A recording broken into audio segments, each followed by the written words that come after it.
ఈ ఆరాధనకి చేరి వచ్చిన మీ అందరికీ వందనాలు, స్తోత్రాలు. అందరికీ వందనాలండి. ప్రభువు గడిచిన వారమంతా మన సంఘాన్ని క్షేమంగా కాపాడుతూ వచ్చారు. అందుకు దేవునికి మహిమ కలుగును గాక. ఈ వారంలో 27వ తారీఖు సాయంత్రం 6:30కి మన సెయింట్ థామస్ మౌంట్లో 10th యానివర్సరీ మీటింగ్, 10వ వార్షికోత్సవ కూడిక మందిరంలో జరుగుతుంది. కనుక సంఘస్థులందరూ కూడా ఖచ్చితంగా మీరు పాలు పొందండి. తెలియని వాళ్ళకు కూడా తెలియపరచి మీరు తీసుకొని రావాలని కోరుకుంటూ ఉన్నాను. ఆ రోజు దేవుడు మంచి వాతావరణాన్ని అనుగ్రహించి 27వ తారీఖు సెయింట్ థామస్ మౌంట్లో జరిగే ఆ మీటింగ్ని ప్రభు ఘనంగా జరిపించినట్లు, సంఘాన్ని దేవుడు బలపరుచినట్లు ఒక నిమిషం అలాగే తలలో ఉంచి ప్రార్థన చేద్దాం. దయగలిగిన మా తండ్రి, పరిశుద్ధుడైన దేవా, నాయన సెయింట్ థామస్ మౌంట్ పరిచర్య ప్రాంతంలో మీరు ఇదిన వరకు ఆశీర్వాదకరం జరిపిస్తూ వచ్చారు. నాయన 10వ వార్షికోత్సవ ప్రార్థన కూడిక నాయన 27వ తారీఖు సాయంత్రం జరగని ఉండగా మంచి వాతావరణాన్ని మీరు అనుగ్రహించండి. నాయన విస్తారమైన ప్రజల్ని మీరు తీసుకొని రండి. నాయన మీ సేవకులు అబ్రాహ్మణుని మీరు బలపరిచి మీరు వాడుకోమని ప్రార్థిస్తున్నాం. యేసయ్య, సంఘానికి కావాల్సిన వాక్కుల చేత ఒక్కొక్కరిని బలపరిచి ఆ కూడిక ద్వారా నైనా ఆ ప్రాంతంలో సంఘస్థులను బలపరిచి నేను అనేకులు ఆత్మీయ మేలులు పొందుకొని వెళ్ళినట్లు సహాయం దయచే. 27వ తారీఖు నేను ఆ కోడికని మీరు మహామహిమకరంగా జరిపించి మీ నామానికి మాత్రమే మహిమ తెచ్చుకోమని యేసు నామంలో వేడుకొని వచ్చున్నాం తండ్రి. మంచి వాతావరణాన్ని ఇచ్చి అబ్రాహ్మణుని ఆ రోజు కృపలో వాడుకొని తద్వారా ఆ ప్రాంత పరిచర్యని కూడా ఆశీర్వదించబోతున్న దేవునికి 2 చేతులు ఎత్తి స్తోత్రాలు చెప్దాం. స్తోత్రం, స్తోత్రం, స్తోత్రం, స్తోత్రం, స్తోత్రం. వాటికి మీటింగ్కి సంబంధించిన ఫ్లెక్సీ కూడా తయారు చేశాము. మీరు వెళ్ళేటప్పుడు ఆయా ప్రాంతాల్లో వాళ్ళు, పురుషులు ఆయా ప్రాంతంలో ఉన్న వాళ్ళు 1 కానీ 2 కానీ తీసుకెళ్ళి అక్కడ సెంటర్లో మీరు ఫ్లెక్సీ వేయాలని మనవి చేస్తూ ఉన్నాను. హల్లెలూయా. ఈ ప్రాంత పరిచర్యని దేవుడు ఇదిన వరకు ఆశీర్వదిస్తూ వచ్చారు. ఇకను మీరు మా కొరకు ప్రార్థన చేయండి, మేము కూడా మీ కొరకు ప్రార్థన చేస్తూ ఉన్నాం. దేవుడు మన సంఘాన్ని ఇంకా ఆత్మీయంగా బలపరచుదురుగాక. తిమోతికి వ్రాసిన 2వ పత్రిక, తిమోతికి వ్రాసిన 2వ పత్రిక 2వ అధ్యాయం 19వ వాక్యాన్ని చదువుకుందాం. తిమోతికి వ్రాసిన 2వ పత్రిక 2వ అధ్యాయం 19వ వాక్యం. ఆయనను దేవుని యొక్క స్థిరమైన పునాది నిలుకడగా ఉన్నది చాలు. ఇది వచనం తమిళ్లో కూడా వాసంగా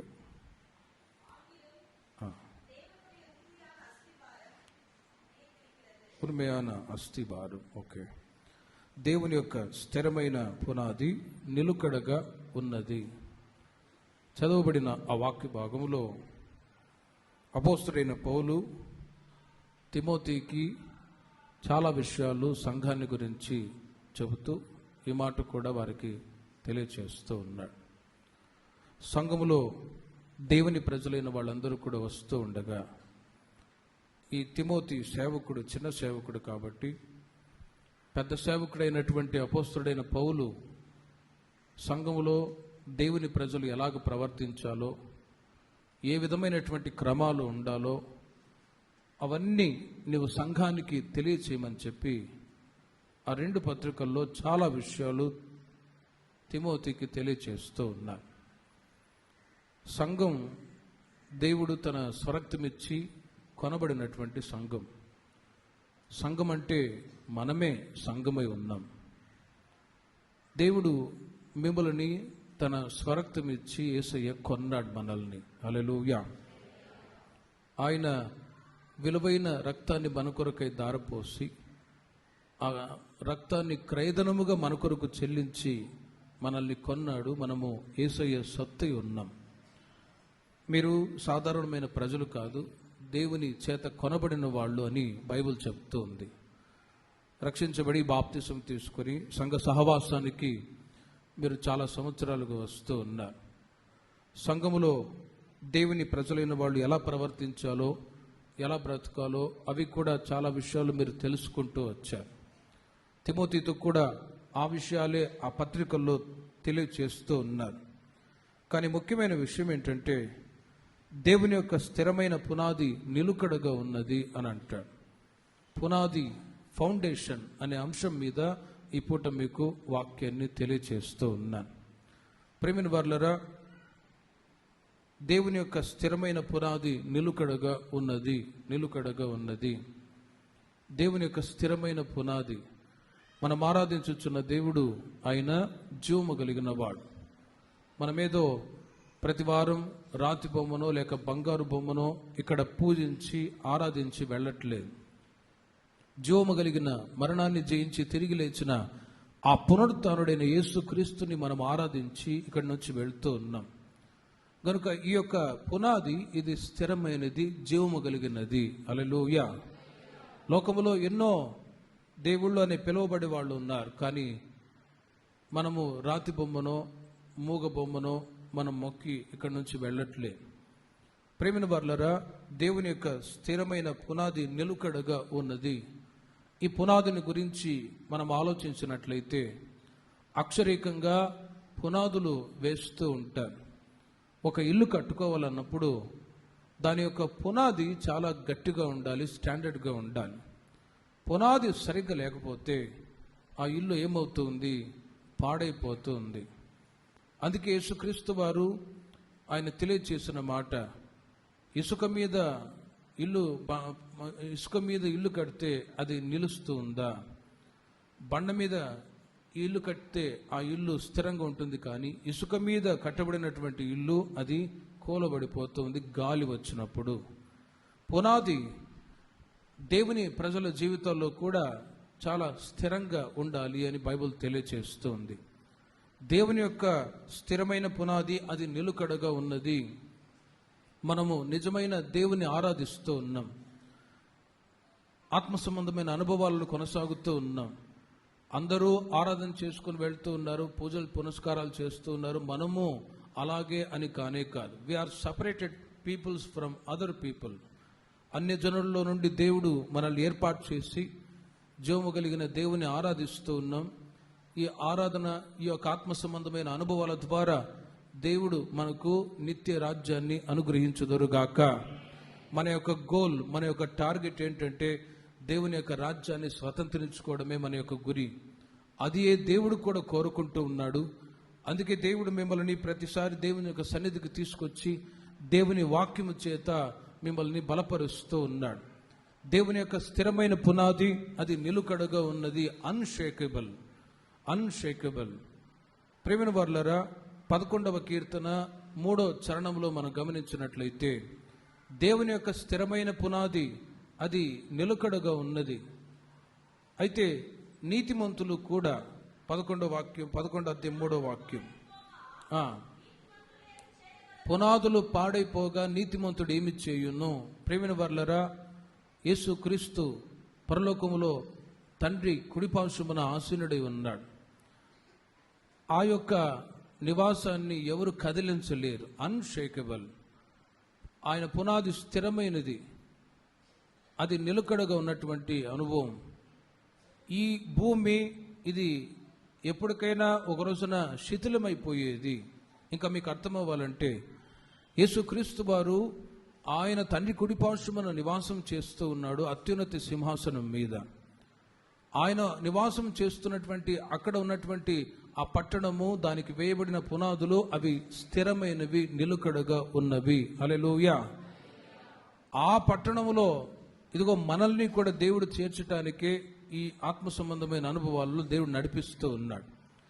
మరి ఆ సియోను, యెరూషలేమనే ఆ ఉన్నతమైన పట్టణానికి మనం వారసులు అవ్వాలి అంటే ఈ లోకములో ఉన్నప్పుడే దేవుని ప్రజలైన మీరు మీ పునాదులను స్థిరపరచుకోవాలి, కదిలించబడని స్థితిలో ఉండాలి. అందుకే కీర్తనాకారుడు అంటాడు, పునాదులు పాడైపోగా నీతిమంతుడు ఏం చేయును? ప్రేమిన వర్లరా, దేవుని ప్రజలైన మీరు పునాది, ఫౌండేషన్ దేని మీద, వేటి మీద వేశారు? ఆలోచించండి. అక్షరికంగా ఇల్లు కట్టుకోవటానికి మంచి పునాది వేయడం చాలా ముఖ్యం. కొన్ని పెద్ద పెద్ద బిల్డింగులు నిర్మించి ఉంటారు, దానికి పునాది సరిగ్గా లేనందువలన కొన్నిసార్లు 5-6 నెలలకే, సంవత్సరానికి కూలబడిపోతూ ఉంటాయి. కొన్నిసార్లు 10-20 సంవత్సరాల తర్వాత ఆ బిల్డింగ్ కూలబడిపోతూ ఉంటుంది. కారణం ఏంటి అంటే దాని యొక్క పునాది సరిగ్గా లేదు. అందుకే ప్రతి ఒక్కరూ ఇల్లు కట్టుకోవటానికి ముందుగా పునాదులు సరిగ్గా వేసుకుంటూ ఉంటారు. ఆత్మీయ జీవితంలో కూడా దేవుని ప్రజలైన మీరు మన యొక్క పునాదులు కూడా అవి స్థిరమైనవిగా ఉండాలి. హల్లెలూయా. ప్రియమైన వర్లరా, క్రీస్తు యేసే ముఖ్యమైన మూలరాయి ఉండగా అపోస్తలులు, ప్రవక్తలు అనే పునాది మీద మీరు కట్టబడుచు ఉన్నారు. ఎఫెసీయులకు రాసిన పత్రిక, క్రీస్తు యేసే ముఖ్యమైన మూలరాయి ఉండగా అపోస్తలులను, ప్రవక్తలను వేసిన పునాది మీద మీరు కట్టబడి ఉన్నారు అనే సంగతి అక్కడ పౌలు గారు సంఘానికి తెలియచేస్తూ ఉన్నారు. పునాదులు పాడైపోగా నీతిమంతుడు ఏం చేయను? ఇక్కడికి వచ్చిన మీరు 10-20 సంవత్సరాలు, 30 సంవత్సరాల నుంచి దేవుని యొక్క సన్నిధికి వస్తూ ఉన్నారు. ఇప్పుడు మీ యొక్క పునాది ఇక్కడ అపోస్తలులు, ప్రవక్తలు వేసిన పునాది మీద మీరు కట్టబడుచు ఉన్నారు గనుక మీరు చాలా ధన్యులై ఉన్నారు. హల్లెలూయా. ఈ యొక్క సంఘానికి ముఖ్యమైన కార్నర్ స్టోన్ ఎవరు? యేసుక్రీస్తే. రెండవది, అపోస్తలులు, ప్రవక్తలు వేసిన పునాది మీద మీరు కట్టబడుచు ఉన్నారు. ఒక ఫౌండేషన్ వేయటానికి ముందుగా ఒక మూల రాతిని స్థాపిస్తారు. ఆ మూల రాయి ఆత్మీయంగా ఎవరు? యేసుక్రీస్తే. ఈ సంఘం నేను నాదని చెప్పలేను, మీరు మీదని చెప్పలేరు, అలా చెప్పనకూడదు. ఈ సంఘానికి ఎవరు కార్నర్ స్టోన్ అంటే యేసుక్రీస్తే ముఖ్యమైన మూలరాయి. హల్లెలూయా. కొన్ని చోట్ల మీరు గమనిస్తూ ఉంటారు, కొన్ని చోట్ల వాళ్ళు సంఘాలు నిర్మించుకుంటారు. వాళ్ళు అంటారు, మేము కట్టిన సంఘం నేను కట్టింది అని అంటారు. అలా అన్నప్పుడే కొన్ని సంవత్సరాల తర్వాత ఆ పరిచర్య పతనం అవుతూ ఉండడం మీరు గమనిస్తూ ఉంటారు. అందుకే ఇక్కడ హోసన్న మందిరము అనే ఆ పేరు మాత్రమే పెట్టబడింది. క్రీస్తు యొక్క నామం అక్కడ ఉంచబడి ఉన్నది. ఈ సంఘానికి ముఖ్యమైన మూలరాయి ఎవరు? యేసుక్రీస్తే.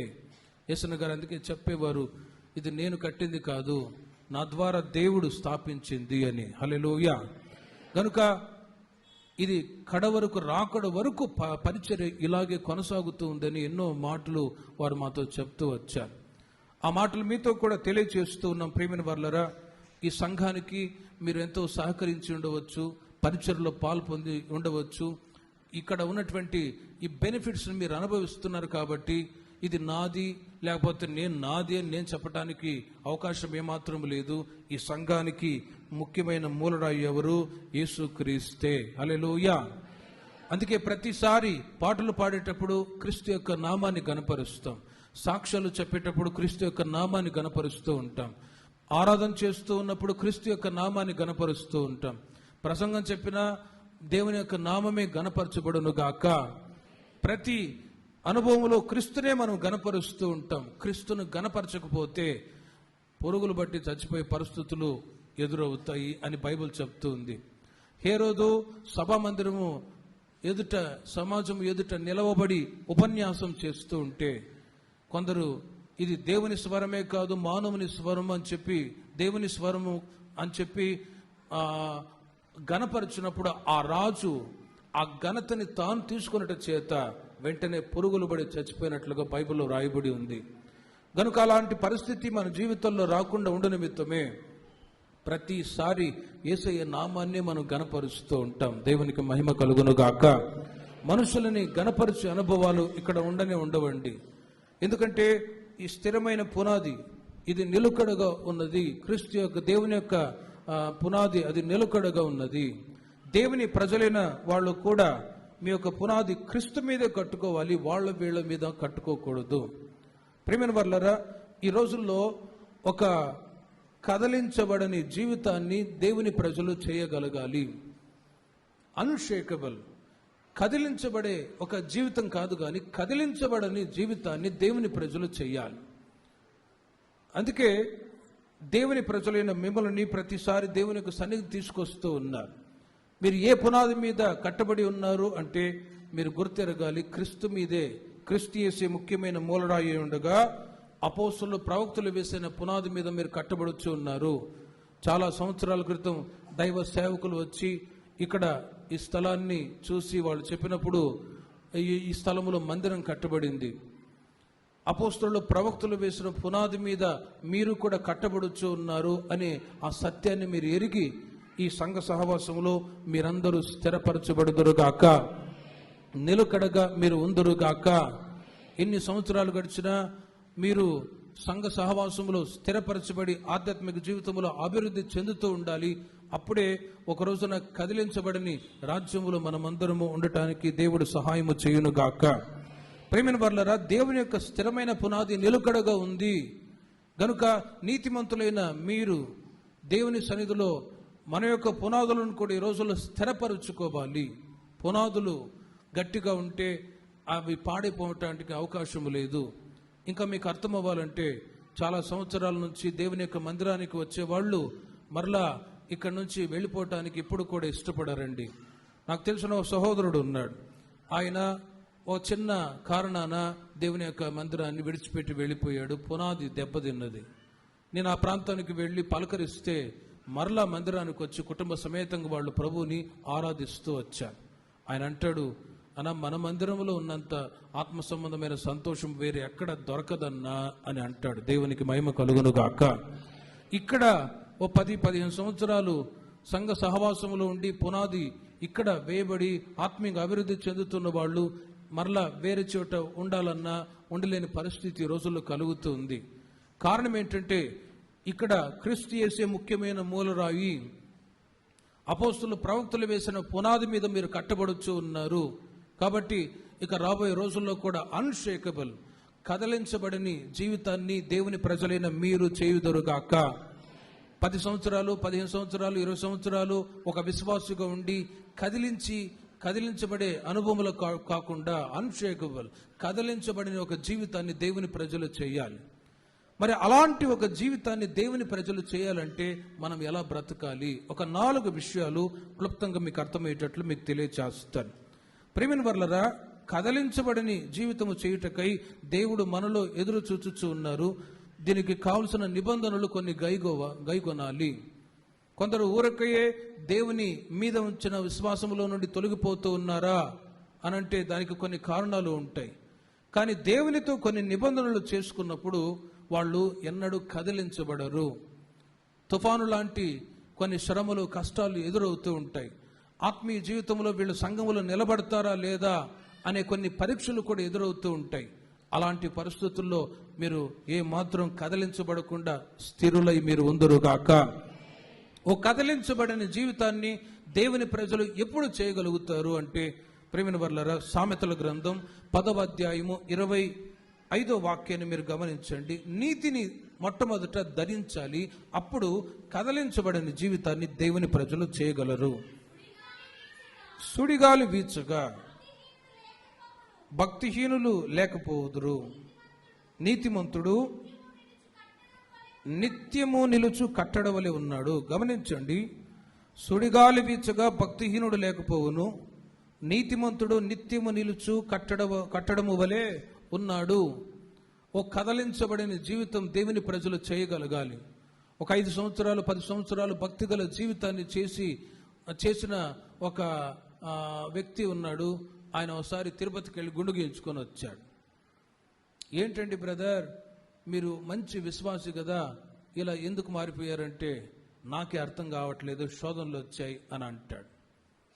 ప్రేమైన వర్లరా, ఆధ్యాత్మిక జీవితంలో బలపరచబడుతూ ఉన్న వ్యక్తులు కూడా సడన్గా వాళ్ళ యొక్క పునాదులు కదిలించబడి వెనకపోవడానికి గల కారణాలు ఏంటంటే వాళ్ళ జీవితాలలో నీతి లేనందుచేత.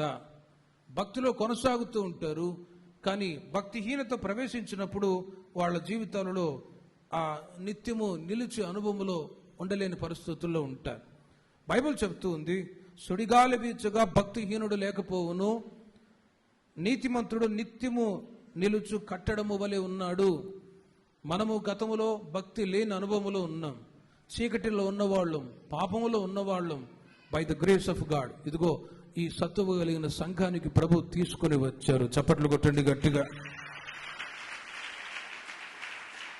గతంలో ఏ ఆత్మీయ అనుభవాలు లేని మనల్ని దేవుడు తీసుకొచ్చి ఈ సంఘములో ప్రభు మిమ్మల్ని నడిపిస్తూ ఉన్నారు. సంవత్సరాలు గడిచిపోతూ ఉన్నాయి, రోజులు గడిచిపోతూ ఉన్నాయి. దేవుని ప్రజలైన వాళ్ళు, భక్తి గల మార్గంలో కొనసాగుతూ ఉన్న వాళ్ళు భక్తి అభివృద్ధిలోనికి రావాలి, కానీ భక్తిలో నుండి దిగజారిపోకూడదు అని బైబిల్ చెబుతూ ఉంది. సంవత్సరాలు గడిచే కొలది మీ యొక్క విశ్వాసం పెరుగుతూ రావాలి కానీ తగ్గకూడదు. సంవత్సరాలు గడిచే కొలది మీ ప్రార్థనా జీవితం, దేవుని వాక్యాన్ని చదివే అనుభవం పెరుగుతూ రావాలి కానీ తగ్గకూడదు. మీరు భక్తిలో ప్రారంభ దశలో కొనసాగుతూ వచ్చారు, ఆ భక్తి కడ వరకు మీలో నిలిచి ఉండును గాక. అయితే భక్తిహీనత ప్రవేశించినప్పుడు సుడిగాలి వీచగా భక్తిహీనుడు లేకపోవును. భక్తిలో మీరు కొనసాగుతూ ఉండగా సుడిగాలి వీస్తూ ఉంటుంది, అప్పుడు కొందరు లేకుండా పోతూ ఉంటారు. ప్రారంభ దశలో ఇక్కడ చాలా మంది వచ్చి ఉండవచ్చు, పిలువబడిన వాళ్ళు అనేకులు, ఏర్పరచబడిన వాళ్ళు కొందరే. ఇదిగో ఆ కొందరైన మిమ్మల్ని దేవుడు సంఘములో స్థిరపరిచాడు. దేవునికి మహిమ కలుగును గాక. మీరు మామూలు వాళ్ళు కాదు. ఎవరు మీరు? గట్టి విత్తనాలండి. గట్టి విత్తనాలు, ఒట్టొట్టి విత్తనాలు అయితే ఎప్పుడో వెళ్ళిపోయేవాళ్ళు, కానీ మీరు గట్టి విత్తనాలు కాబట్టి దేవుడు మిమ్మల్ని ఇంకా సంఘములో స్థిరపరిచి బలపరచుదురుగాక. ఎన్ని సుడిగాల్లాంటి శ్రమలు వచ్చినా కూడా మేము మందిరాన్ని మానము అని చెప్పి మీరు కొంతమంది విశ్వాసులు అలా ఉన్నారు. అందును బట్టి మేము కూడా దేవుని యొక్క నామాన్ని కనపరుస్తూ ఉన్నాం. సంవత్సరాలు గడిచే కొలది దేవుని ప్రజలైన వాళ్ళు భక్తులు అభివృద్ధి చెందుతూ రావాలి. అందుకే నీతిమంతుడు నిత్యము నిలుచు కట్టడము వలె ఉండును. ప్రియమైన వారలారా, ఎందుకు సుడిగాలి వీచినప్పుడు కొట్టుకొని పోయే పరిస్థితుల్లో లేకుండా దేవుని ప్రజలు ఉండగలుగుతున్నారంటే నీతిని ధరించారు కాబట్టి. కదలించబడిన జీవితాన్ని దేవుని ప్రజలు ఎప్పుడు చేయగలరు అంటే నీతిని ధరించుకున్నప్పుడు. నీతి లేనివాడు కోతి కంటే పాడు అని అంటారు. నీతి కొద్ది రోజులు బ్రతికినా నీతిగా బ్రతకాలరా, అనీతిగా బ్రతకూడదు అని అంటూ ఉంటారు. దేవుని ప్రజల జీవితాల్లో కూడా ఈ నీతి ఏ విధంగా ప్రవేశించిందంటే క్రీస్తు యొక్క విలువైన రక్తము ద్వారా. యేసుక్రీస్తు మన యొక్క ప్రతి పాపాలను కడిగివేసి ఆయన మన అనీతిని తొలగించి వేశారు. మన నీతి మురికి గుడ్డ లాంటిది. అనీతిని దేవుడు తొలగించి దేవుడు మనల్ని తన రక్తము చేత నీతిమంతులుగా తీర్చాడు. అందుకు మనం ప్రతిరోజు దేవునికి కృతజ్ఞత కలిగి ఉండాలి. యెషయా గ్రంథం 61వ అధ్యాయం 10వ వాక్యములో మీరు గమనించండి. అనీతిమంతులుగా ఉన్న మనల్ని యేసుక్రీస్తు తన రక్తము చేత మన ప్రతి పాపాలను కడిగివేసి నీతిమంతులుగా చేసిన తర్వాత ఏ వస్త్రాలను మనకి ఇచ్చాడో చూడండి.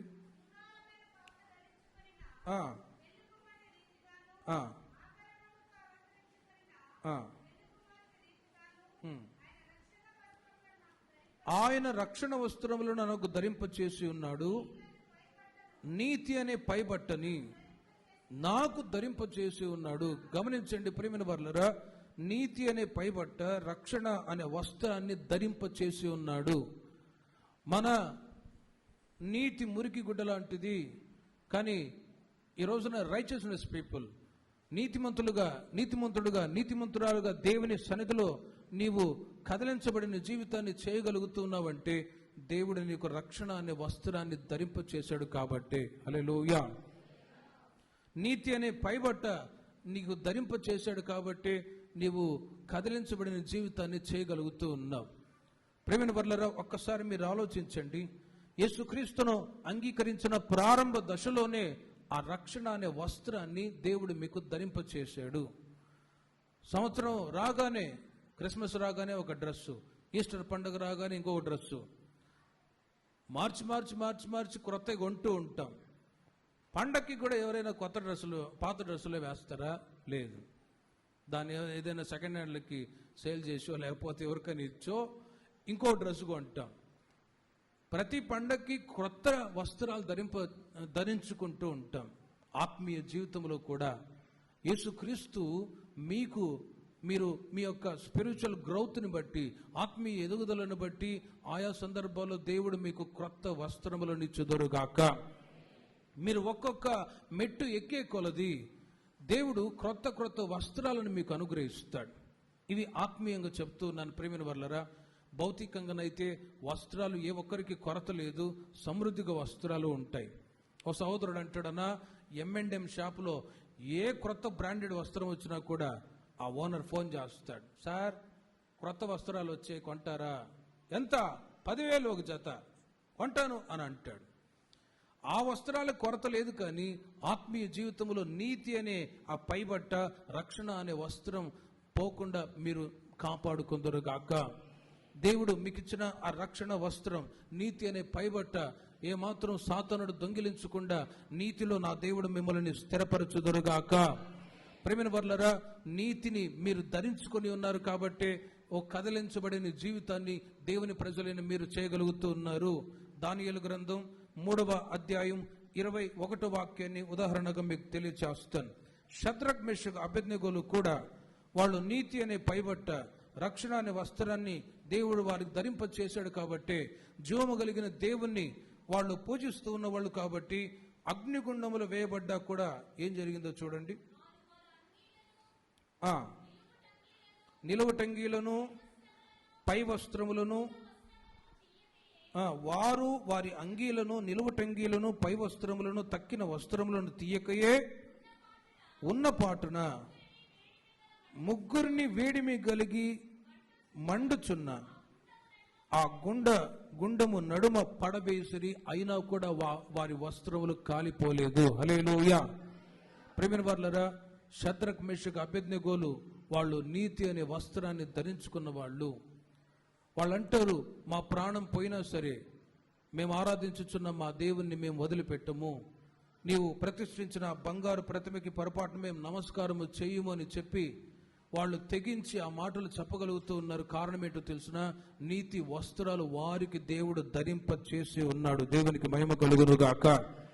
ఆ వస్త్రాలు ఇదిగో దేవుని ప్రజలైన మీకు కూడా ధరింప చేసి ఉండగా, ఆ రక్షణ అనే వస్త్రాన్ని మీరు జాగ్రత్తగా కాచుకున్నప్పుడు బైబిల్ చెప్తుంది, నీతిమంతుల గుడారములో రక్షణను గుర్చిన ఉత్సాహ సంగీత సునాదము వినబడునుగాక.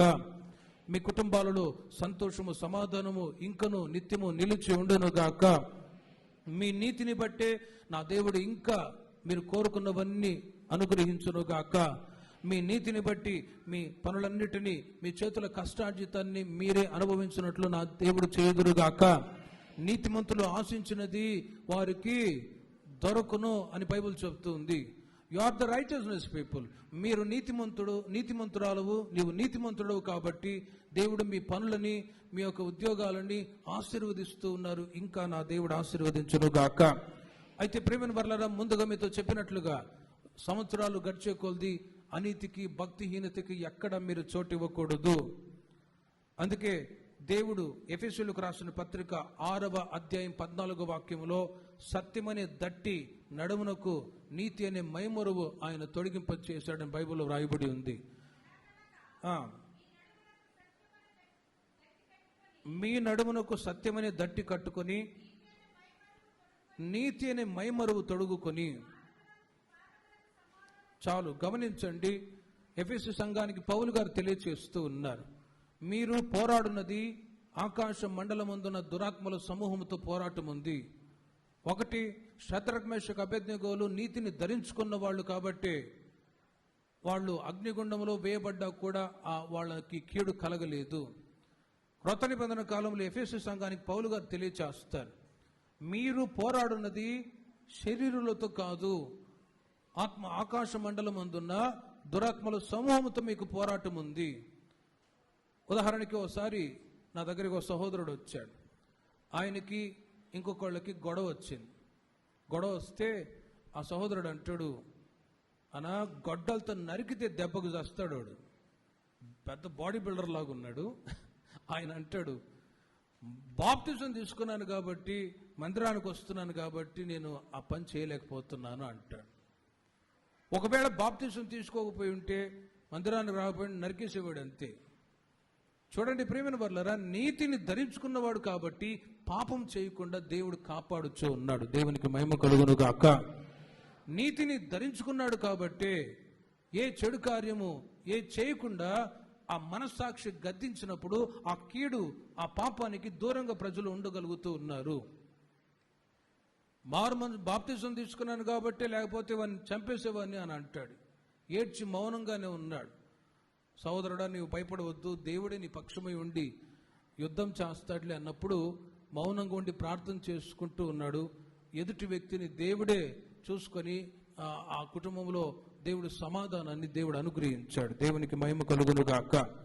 ప్రేమైన వర్లరా, రక్షించబడి బాప్తిజం తీసుకొని సంఘ సహవాసానికి మీరు చాలా సంవత్సరాలుగా వస్తూ ఉన్నారు. మీరు ఒక కదలించబడని జీవితాన్ని చేయగలుగుతున్నారంటే నీతిని ధరించుకున్నారు కాబట్టి ఆ నీతి కడ వరకు దేవుని ప్రజల జీవితాల్లో నిలిచి ఉండునుగాక. యెషయా గ్రంథం 54వ అధ్యాయం 14వ వాక్యములో కూడా సంఘాన్ని గురించి దేవుడు చెబుతూ ఉన్న మాటలు మీరు చూడండి. నీవు నీతిగల దానవై స్థాపింపబడదువు, నీవు భయపడనక్కర్లేదు, బాధించువారు నీకు దూరముగా ఉందురు. చూడండి, భీతి నీకు దూరముగా ఉండును. చూడండి, ఇది ఒక ధైర్యమునిచ్చేటువంటి వాగ్దానంతో కూడినటువంటి మాటలు ఇవి. మీరు నీతిని ధరించుకొని దేవుని యొక్క అడుగుజాడుల్లో మీరు నడుస్తూ ఉండగా బైబిల్ చెబుతుంది, నీవు నీతిగల దానవై స్థాపింపబడదువు. స్త్రీ అంటే సంఘానికి సాదృశ్యం. సంఘమై ఉన్న మీతో దేవుడు తెలియచేస్తూ ఉన్నాడు. నీవు నీతిగల దానవై స్థాపింపబడదువు, నీవు భయపడనక్కర్లేదు, బాధించువారు నీకు దూరముగా ఉందురు. ఎవరు మిమ్మల్ని బాధ పెడుతున్నారో వాళ్ళకి భయపడనక్కర్లేదు అంటారు. ఆ మధ్య ఓ సహోదరి ఒక ఇంట్లో నివాసం చేస్తూ ఉన్నారు. ప్రక్కన వేరే వాళ్ళు ఉన్నారు. వాళ్ళకి ఓ చిన్న విషయంలో గొడవ వచ్చిందట. వెంటనే ఆ ప్రక్కింటి వాడు కొట్టడానికి అలా చెయ్యి ఎత్తాడు, కానీ కొట్టలేకపోయాడు. ఆ వెంటది అన్నా, వాడు నన్ను కొట్టడానికి వచ్చాడు కానీ నెక్స్ట్ డే అన్నాడట, ఏదో నీకు వెలుగు కనిపించింది అందుకే నేను కొట్టలేకపోయాను, లేకుంటే చితగొట్టేవాడిని అన్నాడంట ఆయన. చూడండి, నీతిని ధరించుకున్న వాళ్ళకు విరోధంగా ఏ ఒక్కరు క్రియ చేసినా దేవుడు వారిని చూచుకొందురుగాక. నీతిని ధరించుకున్న వాళ్ళకు విరోధంగా ఏ ఆయుధము నిలవదు. గనుక ప్రేమైన వర్లరా, ఆశీర్వాదకరంగా దీవెనకరంగా దేవుని ప్రజలైన మీరు కొనసాగుతున్నారంటే రైచియస్నెస్, నీతిని బట్టే. ఆ నీతి మీ జీవితాలలో స్థిరంగా నిలిచి ఉండునుగాక. మీ నీతిని బట్టి మీ పిల్లల్ని కూడా ఆశీర్వదిస్తాడు. ఓ సహోదరి, వాళ్ళ కుమారుడు భయంకరమైనటువంటి త్రాగుడు పోతాడు, అనీతిగా జీవిస్తూ ఉండేవాడు, దుర్మార్గంగా బ్రతుకుతూ ఉండేవాడు. ఆ తల్లి తన కుమారుని కొరకు చాలా సంవత్సరాలుగా ప్రార్థన చేస్తూ వస్తే ఆ తల్లి యొక్క ప్రార్థనను బట్టి తన కుమారుని రక్షించుకొని ఈరోజున మందిరానికి వాళ్ళు వస్తూ ఉన్నారు. మీరు నీతిమంతులైతే మీ పిల్లల్ని కూడా నా దేవుడు నీతిమంతులుగా చేయుదురుగాక. బైబిల్ చెబుతుంది, తల్లిదండ్రులు నీతిమంతులుగా జీవిస్తే వాళ్ళ నీతిని బట్టి పిల్లల్ని తరతరాల వరకు ఆశీర్వదిస్తూ ఉంటాడు. అదే అనీతిమంతులుగా ఉంటే అనీతిని బట్టి వాళ్ళ జీవితాల్లో, వాళ్ళ పిల్లల జీవితాల్లో కూడా శిక్ష కలుగుతూ ఉంది. ఇలా నీతిని గురించి చెప్పుకొని వెళ్తే ఎన్నో మాటలు ఉన్నాయి. కానీ ప్రియమైన వర్లరా, ఈ పునరుత్థానపు దినమున దేవుడు మీతో తెలియచేస్తూ ఉన్నాడు, కదలించబడని జీవితాన్ని మీరు చేయగలగాలి అంటే నీతిని మీరు ధరించుకొని ఉందరుగాక. రెండవదిగా 87వ కీర్తన 1వ చరణం, కదలించబడని జీవితాన్ని దేవుని ప్రజలు చెయ్యాలి. ఆయన పట్టణపు పునాది పరిశుద్ధ పర్వతముల మీద వేయబడి ఉన్నది. గమనించండి, దేవుడు ఎక్కడ ఉన్నాడు అనే దానికి జవాబు ఏంటి అనంటే, యేసయ్య అత్యున్నత సింహాసనం మీద సియోను అనే ఎత్తైన ఆ పట్టణములో తండ్రి కుడిపార్శ్వమును కూర్చొని మన కొరకు విజ్ఞాపన చేస్తూ ఉన్నాడు. యేసయ్య దేవుడు ఎక్కడున్నాడు అంటే అత్యున్నత సింహాసనాసీనుడై సియోను పర్వతం మీద ఆయన అక్కడ ఆసీనుడై ఉన్నాడు.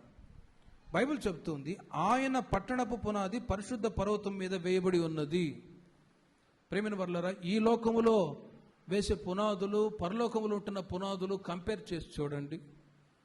ఇక్కడ ఎంత గట్టిగా పునాదులు వేసినా కూడా కొన్ని సంవత్సరాల తర్వాత అవన్నీ కూడా శిథిలమైపోతూ ఉంటాయి. అయితే కొన్ని బ్రిటిష్ వాళ్ళు వేసిన పునాదులు చూడండి, ఇప్పుడు కూడా చెక్కు చెదరని పరిస్థితుల్లో ఉన్నాయి. ఎక్కడ కల్తీ లేకుండా, ఎక్కడ మోసం లేకుండా వాళ్ళు స్టాండర్డ్గా బ్రిటిష్ వాళ్ళు పునాదులు వేసి వెళ్ళిపోయారు. ఇప్పుడు అవన్నీ కూడా అలాగే స్థిరంగా నిలిచి ఉన్నాయి చూడటానికి. ఈ లోకంలోనే పునాదులు కొన్ని సరిగా సరైనదిగా లేనప్పుడు, పరలోకములో ఉన్నటువంటి పునాది, ఆయన పట్టణపు పునాది పరిశుద్ధ పర్వతముల మీద వేయబడి ఉన్నది. హల్లెలూయా. పరిశుద్ధ పర్వతముల మీద వేయబడి ఉన్నది. పరిశుద్ధత అనేటువంటి ఆ అనుభవంలో ఆ పట్టణానికి పునాది వేయబడిందండి. ఈ లోకంలోనైతే రాళ్ళు, ఇంకా కంకర, ఇసుక, సిమెంట్ తీసుకొచ్చి పునాదులు వేస్తారు. కానీ ఇన్ ఇటర్నిటీ, నిత్యత్వంలో పరిశుద్ధత అనే అనుభవం మీద ఆ పట్టణానికి పునాది వేయబడి ఉన్నది. ప్రేమైన వారలారా, ఒక కదిలించబడిన జీవితాన్ని దేవుని ప్రజలు చేయగలగాలి అంటే రెండవది, పరిశుద్ధంగా మీరు జీవించుదురుగాక. పరిశుద్ధంగా మీరు జీవించుదురుగాక. సంఘానికి దేవుడిచ్చిన మూల ఉపదేశములో ఇది ఒక ఉపదేశం ముఖ్యమైనది. దేవుడు అంటాడు, నేను పరిశుద్ధుడై ఉన్న ప్రకారం మీరును పరిశుద్ధులై ఉండుడి. మనం ఆరాధించుచున్న దేవునికి 10 కాళ్ళు 10 తలలు ఏమాత్రం లేవు. మన పోలికలో వీరిని సృజించుదామని చెప్పి తండ్రి, కుమార, పరిశుద్ధాత్మ దేవుడు ఆయన పోలికలో మనల్ని ఆయన సృజించెను. ఆయన పరిశుద్ధుడై ఉన్న ప్రకారం మనము కూడా పరిశుద్ధులుగా ఉండాలి అని బైబిల్ తెలియచేస్తుంది. ప్రేమిన వర్లరా, కారణం ఏంటంటే యేసయ్య దేవుడు ఉంటున్నటువంటి ఆ పరిశుద్ధ పట్టణం మీద, దేవుని ప్రజల మీద మనము కూడా ఒక రోజున ఉండబోతూ ఉన్నాము. పరిశుద్ధత లేనిదే ఎవరు దేవుని రాజ్యములో ప్రవేశించలేరు, దేవుణ్ణి చూడలేరు. చాలా సంవత్సరాల క్రితం కొంతమంది సైంటిస్టులు వెళ్ళి, ఒక అతను ఆకాశ మండలం అంతా చుట్టి తిరిగి వచ్చి ఒక పేపర్లో న్యూస్ పంపించాడట. నేను ఆకాశ మండలానికి వెళ్ళి దేవుడు ఎక్కడున్నాడు అని వెతికాను, కానీ ఎక్కడా దొరకలేదు, ఎక్కడా ఆయన కనబడలేదు, కాబట్టి దేర్ ఇస్ నో గాడ్ అని చెప్పి ఒక స్టేట్మెంట్ రాసి పంపించాడు. ఆ పత్రికల్లో ఉన్న ఆ మాటను చదివిన ఒక చిన్న సండే స్కూల్ పాప ఆయనకు పోస్ట్ కార్డులో ఉత్తరం రాసిందంట. నీవు క్రిస్టియన్ అయి ఉండి కూడా నీకు అంత తెలియట్లేదా? క్రైస్తవ దేశంలో ఉన్నా కూడా నీకు అంత అవగాహన లేదా? ఏమని? బైబిల్లో ఉన్న మాటే, పరిశుద్ధత లేకుండా ఎవరు దేవుణ్ణి చూడలేరు అనే ఆ మాట, ఆ రెఫరెన్స్ వ్రాసి ఆ పాప పంపిస్తే అప్పుడు ఆ సైంటిస్ట్కి జ్ఞానోదయం అయిందట. నిజమే కదా, పరిశుద్ధంగా ఉంటేనే కదా దేవుడు నాకు కనబడేది. అప్పుడప్పుడు కొందరు కులపిచ్చి మతపిచ్చి కలిగిన వాళ్ళు అనే మాటలు కూడా అలాగే. దేవుడైతే చూపించు, మేము నమ్ముతాం. దేవుడైతే చూపించు, అద్భుతాలు చేయి, నమ్ముతామని అంటారు. మేము చూడాలి దేవుణ్ణి అని అంటారు. దేవుడు ఎవరికి కనబడతాడో తెలుసునా? ఎవరు పరిశుద్ధంగా జీవిస్తారో వాళ్ళకి దేవుడు కనబడుదురుగాక. ఆ పరిశుద్ధమైన అనుభవాన్ని దేవుని ప్రజలైన మనకు దేవుడు నేర్పిస్తూ ఉన్నాడు. పరిశుద్ధతను గురించి చెబితే చాలామంది అంత పరిశుద్ధంగా మేము ఎలా బ్రతకగలమండి, సినిమాలు చూడకుండా, బీడీ సిగరెట్లు దాక్కుండా, అబద్ధాలు చెప్పకుండా మేము ఎలా బ్రతకగలము అనేవాళ్ళు ఉన్నారు. కానీ యేసయ్య అంటాడు, నేను జయించిన ప్రకారము జయించు వారిని నాతో కూడా నా సింహాసనమునందు కూర్చుండబెట్టనిచ్చేదను. ఓ చిన్న చిన్న విషయాల్లో జయం లేని వాళ్ళు, పరిశుద్ధంగా బ్రతకలేని వాళ్ళు నిత్యత్వములో ఉండలేరు. ప్రేమిన వర్లరా, ప్రసంగి గ్రంథం 2వ అధ్యాయం 4వ వాక్యము నుండి 11వ వాక్యం వరకు మీరు తర్వాత చదువుకునండి. అక్కడ రాజు అయిన సొలొమోన్ తన తండ్రి తర్వాత ఇశ్రాయేలు ప్రజలకు రాజుగా అభిషేకించబడ్డాడు. ఆయన తన జీవితంలో ఉన్న అనుభవాలన్నీ ఒక్కొక్కటిగా తెలియచేస్తూ ఉన్నాడు. ప్రసంగి గ్రంథం 2వ అధ్యాయం 4వ వాక్యాన్ని మీరు చూడండి. నేను గొప్ప పనులు చేయబోనుకొంటిని, నా కొరకు ఇండ్లు కట్టించుకొంటిని. ప్రేమిన వర్లరా, 4వ వాక్యం నుండి 11వ వాక్యం వరకు తర్వాత మీరు చదువుకోనండి, చాలా విషయాలు ఉన్నాయి. సొలొమోన్ తాను రాజుగా అభిషేకించబడ్డ తర్వాత, దైవ జ్ఞానాన్ని పొందుకున్న తర్వాత, ఆ జ్ఞానాన్ని బట్టి అతిశయపడుతూ ఆయన ఎన్నో గొప్ప గొప్ప కార్యాలు, పనులు చేయబోనుకుంటూ ఉన్నాడు.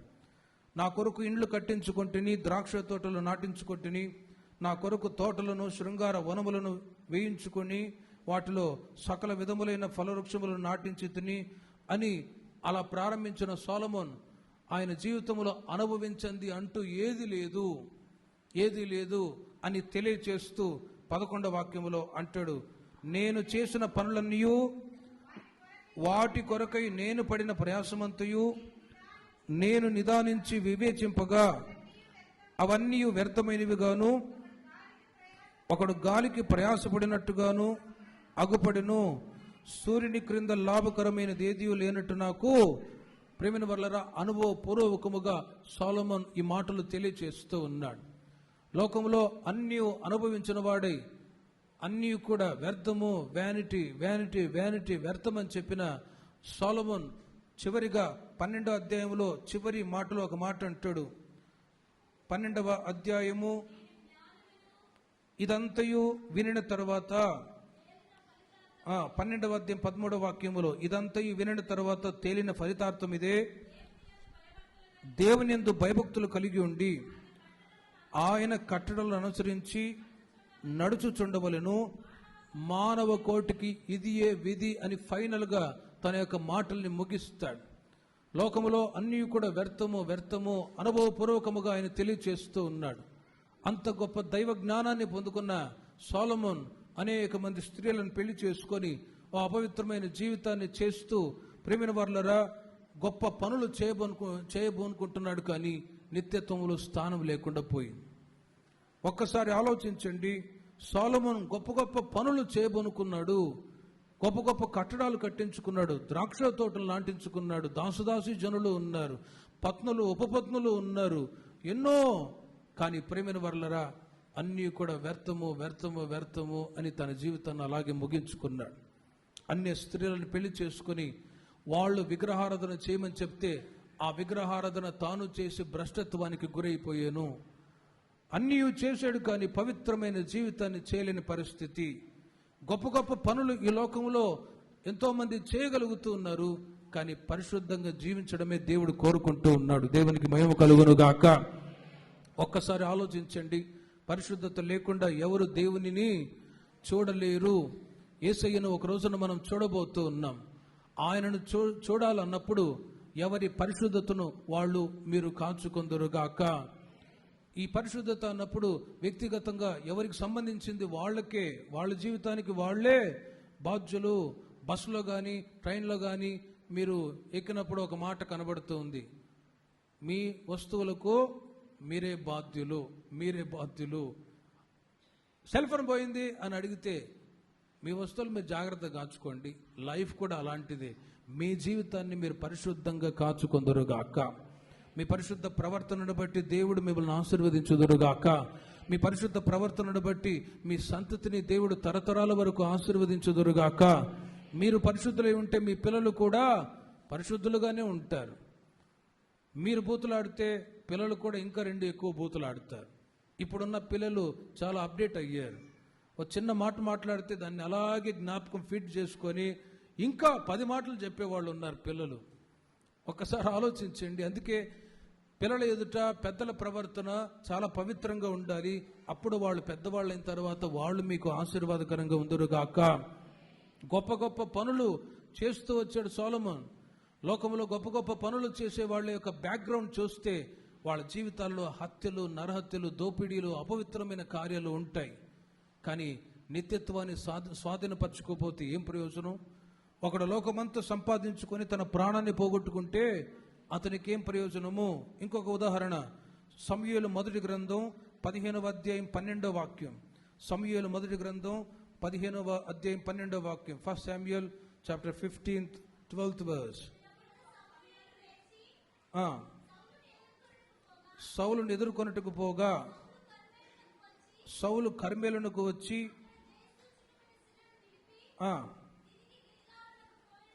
తిరిగి గిల్గాలునకు పోయిన సమాచారము వినెను. గమనించండి, ఉదయమున సమూయేలు లేచి సౌలును ఎదుర్కొనుటకు పోగా సౌలు కర్మెలునకు వచ్చి అక్కడ జయసూచకమైన శిలను నిలిపి తిరిగి గిల్గాలునకు పోయినన్న సమాచారము సమూయేలు విన్నాడు. అమాలేకీయులని సమూల నాశనం చేయమని చెబితే సౌలు ఏం చేశాడు తెలుసునా? పేరు ప్రఖ్యాతులకు పోయి, గొప్పతనానికి పోయి తిప్పలు తెచ్చిపెట్టుకుంటూ ఉన్నాడు. దేవుడు చెప్పింది ఒకటి, కానీ సౌలు చేసింది ఒకటి. సమూయేలు ప్రవక్త అంటాడు, నీవు యుద్ధానికి వెళ్ళి యుద్ధం చేసేటప్పుడు వాళ్ళని సమూల నాశనం చేయాలి, వేటిని కూడా మిగల్చకూడదు అని. కానీ సౌలు ఏం చేశాడంటే యుద్ధానికి వెళ్ళాడు. అక్కడ జరిగింది ఏంటో చూడండి. 14వ వాక్యములో 13వ వాక్యములో, తరువాత అతడు సౌలు నొద్దకు రాగా సౌలు, యెహోవా వలన నీకు ఆశీర్వాదము కలుగును గాక, యెహోవా ఆజ్ఞను నేను నెరవేర్చితిని కదా అని సౌలు అనుకుంటూ ఉన్నాడు. కానీ ఏం జరిగిందో చూడండి. సమూయేలు, అలాగైతే నాకు వినబడుచున్న గొర్రెల అరుపులను ఎడ్ల రంకెలను ఎక్కడివి అని అడిగెను. అమాలేకీయులని సమూల నాశనం చేయమని చెబితే నువ్వు మంచి పనే చేసావు, ఓకే, కానీ ఈ ఎడ్లను ఈ యొక్క గొర్రెలను నీవు నాశనం చేయకుండా ఎందుకు ఉంచావు అని అడిగితే, అయ్యా వాటిని దేవునికి బలర్పించి మెప్పును పొందాలి అని అనుకున్నాడు. గొర్రెలని ఎడ్లను కూడా నువ్వెందుకు ఉంచావు అంటే, వాటి ద్వారా దేవునికి బలర్పించి దేవుని ద్వారా మెప్పును పొందాలి. ఒక్కసారి ఆలోచించండి.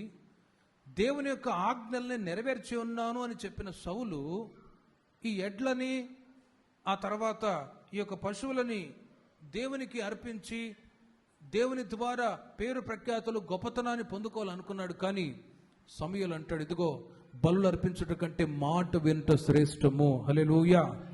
సౌలు, ఈ విషయంలో నీవు మధ్య తప్పి ప్రవర్తించావు కాబట్టి నీవు దేవుని ఆజ్ఞను గైగొనలేదు. 22వ వాక్యములో కలిగిన ఒక శాపకరమైన మాటలు ఏంటో చూడండి. అందుకు సమూయేలు, తాను సెలవిచ్చిన ఆజ్ఞను ఒకడు గైగొనుట వలన యెహోవా సంతోషించున్నట్లు ఒకడు దహన బలులను అర్పించుట వలన ఆయన సంతోషించునా? ఆలోచించుము. బలులు అర్పించుట కంటే ఆజ్ఞను గైగొనుటయు, పొట్టేళ్లను క్రోవు అర్పించుట కంటే మాట వినుట శ్రేష్టము. ఒక్కసారి ఆలోచించండి ప్రేమిన వారలారా. పరిశుద్ధంగా దేవుని ప్రజలు జీవించగలగాలి అంటే లోకములో ఎన్నో గొప్ప గొప్ప కార్యాలు, గొప్ప పనులు, పేరు ప్రఖ్యాతులు సంపాదించుకున్న పరిశుద్ధత లేకపోతే దేవుని యొక్క రాజ్యములో ప్రవేశించలేరు. సౌలు పేరు ప్రఖ్యాతులు ఉన్నాయి, కానీ ప్రేమైన వారలారా దేవుని యొక్క ఆజ్ఞ ప్రకారము జీవించినందువలన అది అపవిత్రంగా ఆయన జీవితంలో మార్చబడిపోయింది. ఆ అపవిత్రత వలన, దేవుని యొక్క మాట వినకపోవటం వలన తన యొక్క రాజరికాన్ని పోగొట్టుకున్నాడు. తద్వారా సౌలుకు బదులు చూడండి దావీదు రాజు అయిపోయాడు. ఆయన స్థానాన్ని ఇంకొకరికి ఇవ్వబడింది. గనుక ఈ మాటను బట్టి దేవుని యొక్క మాట వినుటల్లో పరిశుద్ధత ఉన్నది. హల్లెలూయా. ఇక్కడికి వచ్చిన మీరు నేను చెప్పే సొంత మాటలు వినటానికి రాలేదు. దేవుని యొక్క మాటలు మీరు వింటూ ఉన్నారు. ఎన్నో సంవత్సరాల నుంచి ఆజ్ఞల్ని, విధులని, ఉపదేశాన్ని వింటూ ఉన్నారు. ఈ మాట ప్రకారము మీరందరూ జీవించుదురుగాక. అప్పుడే మీరు పరిశుద్ధులుగా ఉండటానికి అవకాశం ఉంటుంది. మాట వినుట ద్వారానే పరిశుద్ధత పెరుగుతూ ఉంది. ప్రేమైన వారలారా, నాకు అన్నీ తెలుసులే, నా ఇష్టం, నేను ఇలాగే ఉంటాను అన్నప్పుడు వాళ్ళు పరిశుద్ధంగా ఎదగలేరు. సౌలు పేరు ప్రఖ్యాతుల కొరకు దేవుని యొక్క మాటను ప్రక్కన పెట్టి తన రాజరికాన్ని పోగొట్టుకుని భ్రష్టత్వానికి గురయ్యాడు.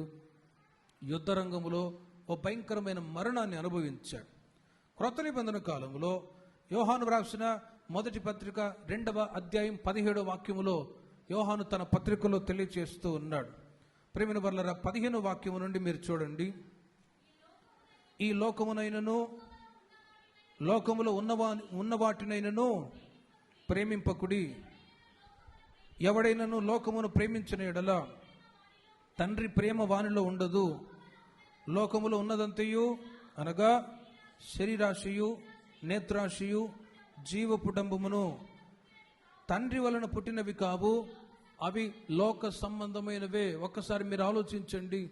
లోకములో ఉన్నదంతయు శరీరాశ, నేత్రాశ, జీవపుడంబము తండ్రి వలన పుట్టినవి కావు, అవి లోక సంబంధమైనవే. లోకమును దాని ఆశయు గతించిపోవచ్చున్నవి గాని దేవుని చిత్తము జరిగించువాడు నిరంతరము నిలుచునుగాక. ప్రేమిన వర్లరా, యోహాను తన పత్రికల్లో కూడా తెలియచేస్తూ ఉన్నాడు, ఈ లోకమునైనను లోకములో ఉన్న వాటినైనను ప్రేమింపకుడి. యేసయ్యని ఓ ఎత్తైన శిఖరానికి తీసుకుని వెళ్ళి సాతానుగాడు అంటాడు, ఇదిగో ఈ లోకమంతా నీకు ఇచ్చేస్తాను, నాకు సాగిలపడు అని అంటాడు. కానీ ప్రేమైన వర్లరా, లోకాన్ని యేసయ్య ప్రేమించలేదు, సాతాన్ని ఆయన తరిం వేశాడు. శరీరాశ, నేత్రాశ, జీవపడంబమనే ఆ పాపాలు ఒక వ్యక్తి యొక్క ఒక పరిశుద్ధమైన జీవితాన్ని జీవించకుండా ఆటంకపరుస్తూ ఉంటాయి. కోరినవన్నీ కావాలి అని కోరుకోవడం, ఆశించడం తప్పు కాదు, కానీ అతిగా ఆశించడమే పొరపాటు, అపవిత్రత. యోహాను తన పత్రికలో అంటాడు, లోకములో ఉన్నదంతయు శరీరాశ, నేత్రాశ, జీవపు డంబము. వీటి వలన దేవుని ప్రజలు పవిత్రంగా జీవించలేకపోతూ ఉంటారు. కావలసినవన్నీ కూడా కావాలని కోరుకోవడం, ఏదైతే ఇష్టపడతారో దాన్ని అనుభవించాలి, అవి కావాలి. శరీరాశ, నేత్రాశ, జీవపు డంబము. ప్రేమిన వర్లరా, యేసయ్య జయించాడు కాబట్టి ఆయన వలె మనము కూడా జయించి నిత్య రాజ్యాన్ని స్వతంత్రించుకొందుముగాక. కొన్నిసార్లు కొన్ని వస్తువులను ప్రేమించే వాళ్ళు, ఆశించే వాళ్ళు ఉంటారు, మనుషులను ప్రేమించే వాళ్ళు ఉంటారు. ఇవి శరీరాశ, నేత్రాశ, జీవపు డంబము. వాటి వలన అపవిత్రత దేవుని ప్రజల జీవితాల్లో ఎంతో ఇబ్బందులు కలగజేస్తూ ఉంటాయి. తెస్సలోనికైలకు రాసిన మొదటి పత్రిక 4వ అధ్యాయం 3వ వాక్యాన్ని మీరు గమనించండి. మీరు పరిశుద్ధులగుటయే, అనగా మీరు జారత్వమునకు దూరముగా ఉండటయే దేవుని చిత్తము. What is the will of God? దేవుని యొక్క చిత్తం ఏంటో తెలుసునా? మీరు పరిశుద్ధులగుటయే. ఈ విషయంలో ఎవరు సాహసించి సహోదరుని మోసం చేయవద్దు అని ఆ పత్రికల్లో ఆ సంఘానికి తెలియచేస్తూ ఉన్నాడు. ఎందుకంటే ఆ సంఘములో జారత్వము, అపవిత్రత కనబడుతుంది కాబట్టి అట్టి అనుభవంలో ఉంటే దేవుని యొక్క రాజ్యాన్ని మీరు స్వతంత్రించుకోలేరు అని పౌలు గారు తెలియచేస్తూ ఉన్నారు. అదే పత్రికలో 5వ అధ్యాయం 23వ వాక్యములు మీరు గమనిస్తే, సమాధానకర్తయకు దేవుడే మిమ్మును సంపూర్ణముగా పరిశుద్ధపరచునుగాక. ప్రాణ, ఆత్మ, శరీరం ఈ 3 పరిశుద్ధపరచబడి ఉంటేనే ఒక వ్యక్తి దేవుని యొక్క రాజ్యాన్ని స్వతంత్రించుకోగలరు. హల్లెలూయా. పశువులకు ఆత్మ ఉండదు, మనకు ఆత్మని దేవుడు ప్రత్యేకముగా ఏర్పాటు చేశాడు. నరుని ఆత్మ యెహోవా పెట్టిన దీపము అని వ్రాయబడి ఉంది. పశువులకి ప్రాణం ఉంటుంది, శరీరం ఉంటుంది, కానీ మనకు ప్రాణ, ఆత్మ, శరీరం 3 దేవుడు అనుగ్రహించాడు. ఈ ఆత్మ దేవుని దగ్గరకు వెళ్ళాలి అంటే ఆ ఆత్మ, ప్రాణ, ఆత్మ, శరీరం ఈ 3 పరిశుద్ధంగా ఉండాలి. ఆదాము ఏదైనా తోటలో పాపం చేసినప్పుడు ఆయన శరీరానుసారంగా చావలేదు, కానీ ఆత్మ చనిపోయేను. అందుకే ఒక వ్యక్తి చనిపోయినప్పుడు ఆ వ్యక్తి సమాధి కార్యక్రమానికి వచ్చినప్పుడు, ఆ బాడీని తీసుకొచ్చినప్పుడు, అతడు పాపం చేసిన వ్యక్తి అయితే, నేను కృష్ణా జిల్లాలో సేవ చేస్తున్నప్పుడు ఒక హెచ్ఐవితో ఒక ఆయన చచ్చిపోయాడు. పాస్టర్ గారు మీరు వచ్చి సమాధి చేయండి అని. లారీ డ్రైవర్ అయితే అపవిత్రంగా జీవించి చచ్చిపోయాడు. మరి ఆయనకి ఏం సమాధి చేయాలి? మాకు మేరకు నేర్పించారు సమాధి కార్యక్రమం ఎట చేయాలి అని. ఆ మాటను బట్టి మట్టికి మట్టి, దుమ్ముకు ధూళి అని మట్టి కొట్టి వచ్చేసాను. మరి అదే పరిశుద్ధంగా జీవించిన వాళ్ళు చనిపోయినప్పుడు వాళ్ళకి ఏం సమాధి చేయాలి? ఒక నిరీక్షణతో కూడిన మాటలు బైబిల్లో ఉన్నాయి. ఆ మాటలు చదివి సమాధి చేశాం. ఎందుకంటే పరిశుద్ధంగా జీవించిన వాళ్ళ ఆత్మ దేవుని దగ్గర ఉంటుంది. శరీరం మట్టికి మట్టి అయిపోయినా ఒక రోజున ఆ శరీరం అక్షయమైన శరీరముగా లేపబడును గాక. ఈ మృతమైన శరీరం అక్షయతను ధరించుకుంటూ ఉంది. శరీరంలో పాపము లేని వాళ్ళు, ఆత్మలో పాపము లేని వాళ్ళు, జీవములో పాపము లేని వాళ్ళు ఒక రోజున సమాధిలో పెట్టబడ్డ యేసుక్రీస్తు ప్రత్యక్షమైనప్పుడు ఆ శరీరం అక్షయ శరీరాన్ని ధరించుకొని లేపబడును గాక. కానీ అపవిత్రంగా జీవించిన వాళ్ళు మట్టికి మట్టి అయిపోతారు. వాళ్ళ ఆత్మ దేవుని సన్నిధికి చేరదు, నరకములోనే బాటంలెస్ పిట్లో ఉంటుంది. అలాంటి పరిస్థితి దేవుని ప్రజల వాళ్ళ జీవితాల్లో రాకుండా ఉండి నిమిత్తం ఇదిగో ఈ సంఘములో పరిశుద్ధతను గురించిన బోధ మీకు తెలియచేయబడుతూ ఉంది. హల్లెలూయా. సంవత్సరాలు గడిచే కొలది మీరు పరిశుద్ధతలో పెరుగుతూ రావాలి, కానీ అపవిత్రతల్లో దిగజారిపోకూడదు. కొంతమంది విశ్వాసులు దేవుని సన్నిధికి వస్తూ ఉంటారు. వాళ్ళ ప్రవర్తన వీళ్ళ ప్రవర్తన. నేను ఇంతకు మునుపు సేవ చేస్తున్న స్థలంలో ఒక సహోదరుడు అలాగే అనేవాడు. వాళ్ళు అలా ఉన్నారు, వీళ్ళు ఇలా ఉన్నారు, నేను కూడా అలాగే ఉంటానని చెప్పి అపవిత్రంగా జీవించాడా, ఒక ఘోరమైన మరణాన్ని అనుభవించాడు. అవి నేను చెప్పడానికి ఇష్టపడట్లేదు. ప్రేమైన వాళ్ళరా, ఎవరి పరిశుద్ధతను వాళ్ళు సంపూర్తి చేసుకొని దేవుని యొక్క రాజ్యానికి మీరు సిద్ధపడుదురుగాక. శరీరాశ, నేత్రాశ, జీవపు డంబము.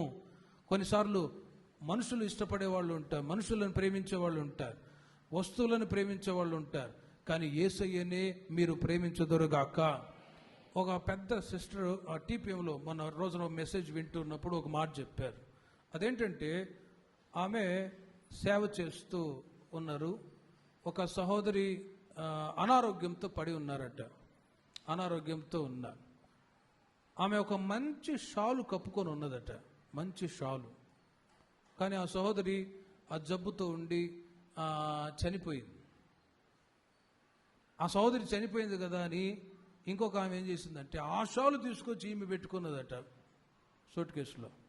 ఈమె అడిగిందట, ఎన్నమ్మా అంత షాలు ఎంగే పోయిచ్చే అని. నా ఎడితే అన్నది. నేను తీసుకున్నాను. ఎందుకు అలా తీసుకున్నావు? ఆయనకు బొరించి అదనాలదే ఎడుతుకురే అన్నదంట ఆమె. ఆమె చెప్పింది, అది ప్రేమించకూడదు కదా, దేవుని సరే నేను ఇస్తే ఓకే, అది కాకుండా నువ్వు అది తీసుకున్నావు అలా చేయకూడదు కదా అని. లేదు నాకు ఇష్టమైంది కాబట్టి నేను ఆ షాలు తీసుకున్నా అని అన్నది. సరేలే అని చెప్పి మౌనంగా ఉన్నదట. కొద్ది రోజులకి ఆ సహోదరి, చనిపోయిన సహోదరి ఏ జబ్బుతో ఉండి ఆమె చనిపోయిందో అదే జబ్బు ఈమెకు వచ్చి ఈమె కూడా చచ్చిపోయింది కొద్ది రోజులకి. చూడండి, అంటే దేవుని తప్ప వస్తువులను, మనుషులను, కన్న బిడ్డల కంటే యేసయ్యనే మనం ప్రేమించదుము గాక. హల్లెలూయా. కొన్నిసార్లు వాళ్ళు ఇష్టం, వీళ్ళు ఇష్టం, వాళ్లే నచ్చిన వాళ్ళు, మెచ్చిన వాళ్ళు, అవంటే ఇష్టం, ఇవంటే ఇష్టం. దేవుని కంటే అధికంగా ఎవరిని మీరు ప్రేమించినా అవి విగ్రహాలుగా మారునుగాక. అవి విగ్రహాలుగానే ఉంటాయి. వాటిని మీరు ప్రేమిస్తే అపవిత్రతల్లో ఉన్నట్లే. కనుక యేసయ్యనే మనం ప్రేమించి ఆయన వలె మనం మారుదుముగాక. ప్రేమిన వర్లరా, 125వ కీర్తన మొదటి చరణాన్ని మీరు గమనించండి. కదిలించబడని జీవితాన్ని దేవుని ప్రజలు చేయగలగాలి అంటే, ఒకటి నీతిని ధరించుకోవాలి. కదిలించబడిన జీవితాన్ని దేవుని ప్రజలు చేయాలంటే పరిశుద్ధంగా జీవించాలి. మూడవదిగా యెహోవాను నమ్మాలి. 125వ కీర్తన మొదటి చరణం.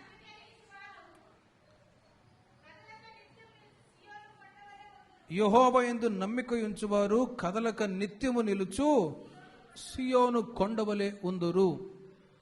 ప్రియమైన వారలారా, కదిలించబడిన జీవితాన్ని దేవుని ప్రజలు చేయాలి అన్నప్పుడు యెహోవా మీద, యేసయ్య మీద మీరు నమ్మకం ఉంచుదురుగాక. బైబిల్లో రాయబడి ఉంది, యెహోవా యందు నమ్మిక ఉంచువారు కదలక నిత్యము నిలుచు సియోను కొండవలే ఉందురు. తోమాతో యేసయ్య అంటాడు, తోమా నీవు చూచి నమ్మావు, చూడక నమ్మిన వాళ్ళు ధన్యులు. ఈ రోజుల్లో మనం యేసయ్యను చూడక విశ్వసిస్తున్నాం కాబట్టి ఆ రోజుల్లో ఉన్న ప్రజల కంటే ఇప్పుడున్న మనమే ధన్యులమై ఉన్నాం. హల్లెలూయా. యేసయ్య ఉన్నాడు, చూస్తూ ఉన్నాడు. ఆయన మాట్లాడేవాడు, పలకరించేవాడు, ఆయన జీవము కలిగిన వాడు, పునరుత్థానుడని బై ఫెయిత్, విశ్వాసము ద్వారా ఆత్మతో సత్యముతో ఆరాధించి వెళ్తూ ఉన్నాం. విశ్వాసము ద్వారానే. గనుక యెహోవా యందు నమ్మిక ఉంచువారు కదలక నిత్యము నిలుచు సియోను కొండవలే ఉందురు. ప్రియమైన వారలారా, బైబిల్ చెప్తూ ఉంది, విశ్వాసము లేకుండా దేవునికి ఇష్టలై ఉండుట అసాధ్యము. హెబ్రీ పత్రిక 11వ అధ్యాయం మొత్తం మీరు ఇంటికి వెళ్ళిన తర్వాత చదువుకోనండి. అక్కడ విశ్వాస వీరుల పట్టిక వ్రాయబడి ఉంది. విశ్వాసము ద్వారా రాజ్యాలను జయించారు, విశ్వాసము ద్వారా మేలులు పొందారు, విశ్వాసము ద్వారా ఎన్నో గొప్ప గొప్ప ఆశీర్వాదాలు పొందిన భక్తుల గురించి ఆ పత్రికల్లో వ్రాయబడి ఉండగా, విశ్వాసాన్ని దేవుని ప్రజలు ప్రతి ఒక్కరూ ఇంకా మీరు కలిగి ఉందురుగాక. హల్లెలూయా. కొన్నిసార్లు మనుషులను విశ్వసిస్తూ ఉంటారు, వాళ్ళు మేలు చేస్తారు, వీళ్ళు మేలు చేస్తారని. కానీ బైబిల్ చెప్తుంది, మనుషులు నమ్ముట కంటే, రాజులను ఆశ్రయించుట కంటే యెహోవాను నమ్ముట మేలు. 56వ కీర్తన 2-3 చరణాలు మీరు చూడండి. 56వ కీర్తన 2-3 చరణాలు. దావీదు తన జీవితంలో అనేకులు గర్వించి నాతో పోరాడుచున్నారు, దినమెల్లా నా కొరకు పొంచి ఉన్నవారు నన్ను మృంగవల అని ఉన్నారు. నాకు భయము సంభవించు దినమున నిన్ను ఆశ్రయించుచున్నాను. దావీదు జీవితంలో భయము, కలవరము, దిగులు ఆవరిస్తూ ఉంది. అనేకులు గర్వించి నాతో పోరాడుచున్నారు, దినమెల్ల నా కొరకు పొంచి ఉన్నవారు నన్ను మృంగవలని ఉన్నారు. భయము సంభవించు సమయమున వాళ్ళ వైపు చూచి, వాళ్ళను చూచి భయపడకుండా దేవుణ్ణి ఆశ్రయించి దావీదు ధైర్యాన్ని పొందుకున్నాడండి. దేవునికి మహిమ కలుగునుగాక. 11వ వాక్యములో కూడా, నేను దేవుని యందు నమ్మిక ఉంచున్నాను, నేను భయపడను, నరులు నన్నేమి చేయగలరు. దావీదుకు విరోధంగా మనుషులు ఎంతో మంది విరోధులై భయపెడుతూ ఉన్నారు. కానీ అలాంటి సమయంలో నరులు నన్నేం చేయగలరు, నేను దేవుని యందు నమ్మిక ఉంచి ఉన్నాను గనుక నేను భయపడను అని ఈ మాటల చేత దావీదు ధైర్యపరుచుకుంటూ ఉన్నాడండి. అనేక సందర్భాల్లో భయము, దిగులు, కలవరాలు, మనుషుల యొక్క భయం మీ జీవితాల్లో కూడా ఎదురవుతున్నప్పుడు మనుషులకు మేము భయపడిన అవసరం లేదు.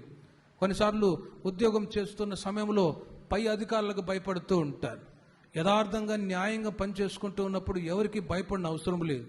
వాళ్ళకి ఇచ్చే రెస్పెక్ట్ వాళ్ళకి ఇస్తూ మీరు పనిచేస్తూ యథార్థంగా ఉంటే వారు మిమ్మల్ని ఘనపరచుదురుగాక, వారి ద్వారా మీరు ఆశీర్వాదాలు మెండుగా పొందుదురుగాక. ప్రియమైన వారలారా, భయం అనేది ఎప్పుడు కలుగుతుందంటే, ఏదైనా ఒక ఫాల్ట్, ఏదైనా ఒక దొంగతనం, ఏదైనా ఒక తప్పుగా నడుచుకున్నప్పుడే మనుషులకు భయపడే అనుభవాలు ఉంటాయి. దావీదు మాత్రం మనుషులకు భయపడకుండా ధైర్యంగా ఉండగలుగుతున్నాడంటే తాను దేవుని మీద విశ్వాసం ఉంచినవాడు, ఏ ఒక చెడు అనుభవాల్లో లేనివాడు కాబట్టి. ప్రియమైన వారలారా, దానియేలు గ్రంథం 3వ అధ్యాయం 28వ వాక్యములో ఉదాహరణకి అక్కడ నెబుకద్నెజరు షద్రకు, మేషకు, అబేద్నెగో అనే వీరి దేవుడు పూజార్హుడు, ఆయన తన దూతనంపి, చూడండి ఈ మాట చాలా ముఖ్యమైనది, తన్ను ఆశ్రయించిన దాసులను రక్షించెను. ఆశ్రయించడం అంటే ప్రభువుని నమ్ముకోవడము. తన్ను ఆశ్రయించిన దాసులను రక్షించెను. ఎవరు దేవుని నమ్మి ఉంటారో వారిని దేవుడు రక్షించుదురుగాక. మనుషులు నమ్ముట కంటే, నరులను ఆశ్రయించుట కంటే యెహోవాను ఆశ్రయించటం మేలు. ఆ మధ్య సహోదరుడు ఆయన ఉద్యోగం ఇప్పిస్తాడని నమ్మి నేను 8 లక్షలు ఇచ్చానన్నా, మరలా ఇచ్చాడారా అంటే ఇవ్వలేదన్నా. వాడికే ఉద్యోగం లేక బ్రోకర్ పని చేసుకుంటున్నాడు, మరలా వాడికి ఎందుకు డబ్బులు ఇచ్చావంటే అన్నా మోసపోయానన్నా అని అంటాడు. 8 లక్షలు, 10 లక్షలు, 5 లక్షలు. ప్రేమైన వర్లరా, అందుకే ఏదైనా ఉద్యోగ విషయంలో కానీ ఏ విషయంలోనైనా బైబిల్ చెప్తుంది, ఏ మనుషుడు కూడా నమ్మదగినవాడు కాదు, యేసయ్యే నమ్మదగినవాడు. హల్లెలూయా.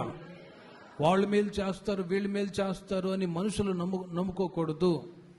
ఏదైనా మేలు కావాలన్నప్పుడు ముందుగా ప్రార్థించండి. దేవుడు మీకు మంచి ఆలోచన అనుగ్రహించి తన్ను ఆశ్రయించిన దాసులను రక్షించి కాపాడుదురుగాక. 31వ కీర్తన 19వ చరణంలో కూడా యోసేపు దేవుని ఆశ్రయించి దేవుని నమ్ముకొని జీవిస్తూ వచ్చాడు. యోసేపు జీవితంలో శోధనలు, కష్టాలు, ఒంటరితనం, ఎన్నో ఇబ్బందులు ఎదుర్కొన్నా కూడా సిద్ధపరిచిన మేలు అనుభవించినట్లుగా బైబిల్లో రాయబడి ఉంది.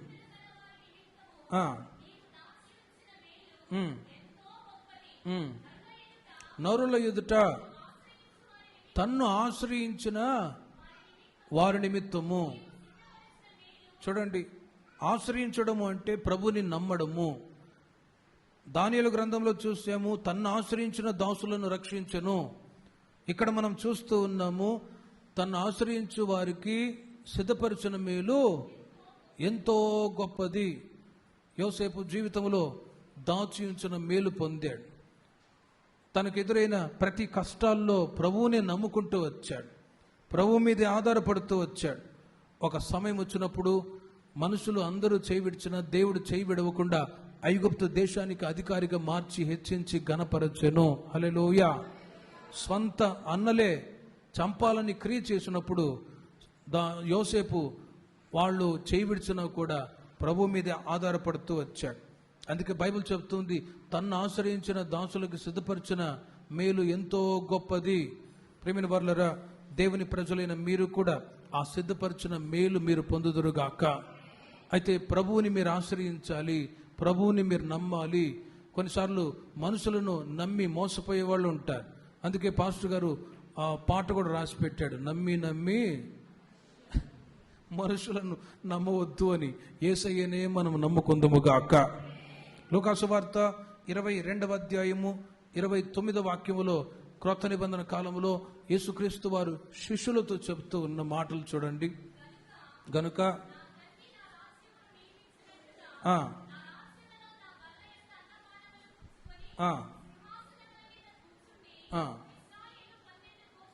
28వ వాక్యములో చూడండి, నా శోధనలలో నాతో కూడా నిలిచి ఉన్నవారు మీరే. ప్రేమిన వర్లరా, ఈ మాటలో మీరు గమనించండి. యేసుక్రీస్తు వారు ఆయన కల్వారి శిలువ శ్రమలు అనుభవించబోతూ ఉన్నారు. గెత్సెమనే తోటలో ప్రార్థించినప్పుడు యూదా ఆయనను అప్పగిస్తే ఆయనను తీసుకుని వెళ్తూ ఉన్న సమయంలో ఆ సందర్భాల్లో యేసయ్య చెప్పిన మాటలు ఇవి, నా శోధనలలో నాతో కూడా నిలిచి ఉన్నవారు మీరే. మీరే ఎందుకంటే యేసయ్యని నమ్ముకొని ఉన్నారు, యేసయ్య అడుగుజాడలో నడుస్తూ ఉన్నారు. ఇప్పుడు ఈయనని విడిచిపెట్టి వెళ్తే మా పరిస్థితి అదో ఘోరంగా మారిపోతుందని ఎరిగి ఆయనకు దూరంగా వెళ్ళిపోకుండా సమీపంగా ఉన్నప్పుడు ఈ మాటలు చెప్తూ ఉన్నాడు, నా శోధనలో నాతో కూడా నిలిచి ఉన్నవారు మీరే. దేవుని ప్రజల జీవితాల్లో కూడా కొన్నిసార్లు శోధనలు వస్తాయి, కష్టాలు వస్తాయి.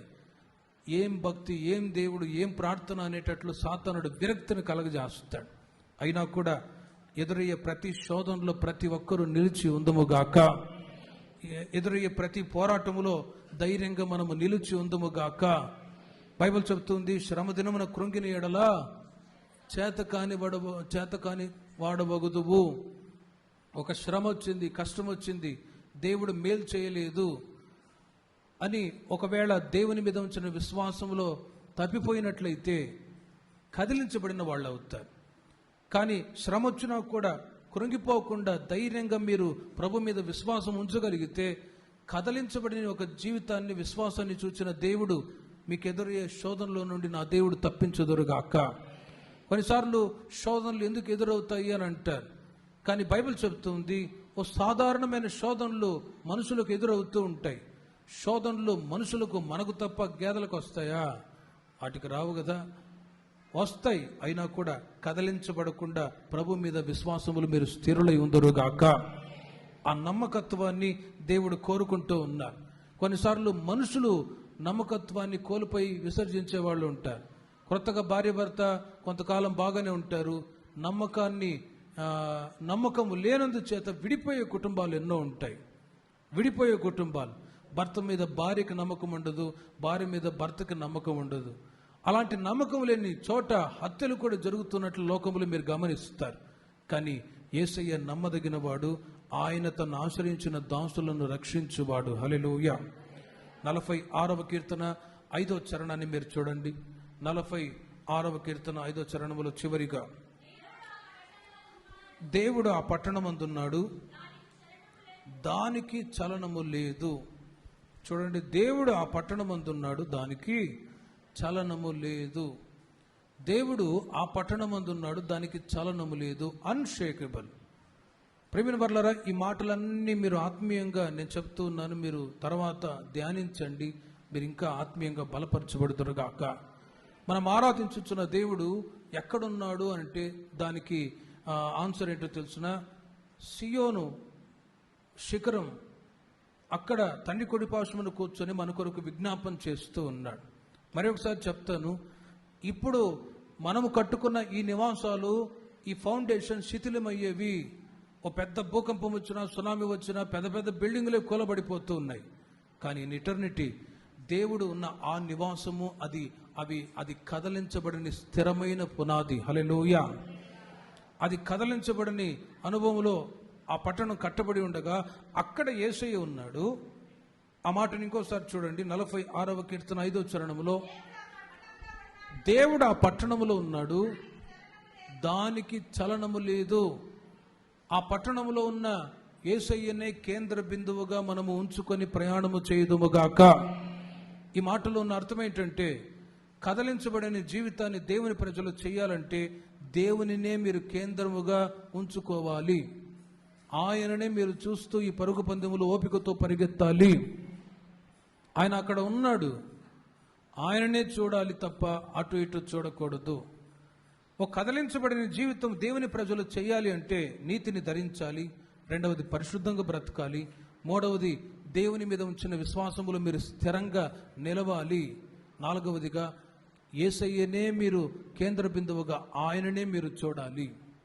ఎక్కడున్నాడయ్యా, ఎక్కడున్నాడు ఆయన చూడడానికి అంటారే మీరు. కళ్ళు మూసి మీరు ఆత్మీయ నేత్రాలతో చూడండి, దేవుడు మీకు కనబడుదురుగాక. నేను ఆ అనుభవాన్ని పొందుకున్నాను కాబట్టి చెప్తాను. కళ్ళు మూసినప్పుడు నేను నా యేసయ్య అనుభవంలోనే ఉంటా. ఆ అనుభవం ప్రతి ఒక్కరిలో కలగాలి. నేను నా యేసయ్య అనే ఆత్మీయ నేత్రాలతో మీరు చూస్తే దేవుడు కనబడతాడు. ఆత్మీయ నేత్రాలతో, భౌతిక నేత్రాలతో ఆ రోజుల్లో మనుషులు వాళ్ళు చూశారేమో, కానీ ఆత్మీయ నేత్రాలతో యేసయ్య వైపు మీరు చూడాలి. ప్రియమైన వారలారా, యెషయా గ్రంథం 12వ అధ్యాయం 6వ వాక్యాన్ని మీరు చూడండి. యెషయా గ్రంథం 12వ అధ్యాయం 6వ వాక్యములో, సియోను నివాసి,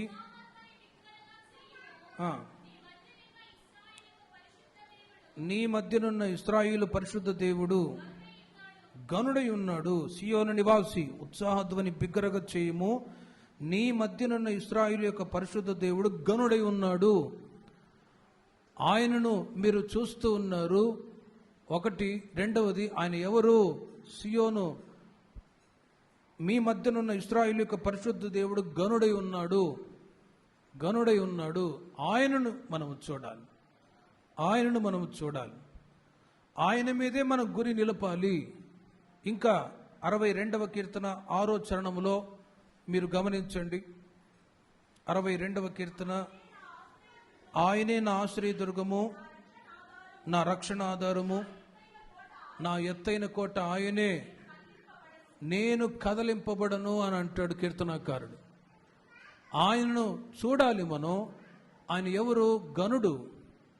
కీర్తనాకారుడు అంటాడు, నేను కదలింపబడను. గనుడై ఉన్న యేసయ్యను చూచుట ద్వారా ఆయనను చూడకుండా ఉండని వాళ్ళు కదిలించబడిపోతారు. 16వ కీర్తన 8వ చరణంలో కూడా మీరు చూడండి. సదాకాలము యెహోవా యందు నా గురి నిలుపుచున్నాను, ఆయన నా కుడి పార్శ్వమున ఉన్నాడు గనుక నేను కదల్చబడను. ప్రేమైన వారలారా, ఒక కదిలించబడని జీవితాన్ని మీరు చేయగలగాలి అంటే యేసయ్యనే మీరు చూచుదురుగాక. సంఘ సహవాసానికి వచ్చినప్పుడు, మీరు భక్తిగల మార్గంలో కొనసాగుతూ ఉన్నప్పుడు మనుషులను చూడకూడదు, కానీ ఎవరిని చూడాలి? యేసయ్యను చూడాలి.